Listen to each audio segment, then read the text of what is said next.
Thyroid gland যদি কম কাজ করে, যেটাকে আমরা হাইপোথাইরয়েডিজম বলি, এর কিন্তু প্রচুর রোগী দেখতে পাওয়া যায়। অনেক সময় ডায়াগনোসিস হয় না এবং রোগীরা বেশ কষ্ট পেতে থাকে।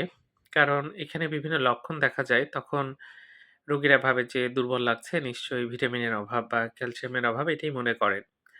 কিন্তু আসলে এই দুর্বলতাটা কিন্তু হরমোনের অভাবের জন্য হয় এবং সেক্ষেত্রে হরমোন না খেলে বা হরমোন দিয়ে যদি চিকিৎসা না করা হয়, কোনো উপকার কিন্তু পাওয়া যায় না। যাই হোক, থাইরয়েডের অনেক রোগী পাওয়া যায় এবং সন্দেহ হলে থাইরয়েডের টেস্ট করা উচিত। এটা এখন অনেক জায়গাতেই হয়, ভালো হয় অনেক জায়গায় রিপোর্ট। তো এটা টেস্টে করে দেখা উচিত যে তার আসলে থাইরয়েডের কি অবস্থা এবং সে অনুযায়ী চিকিৎসা নিতে হবে।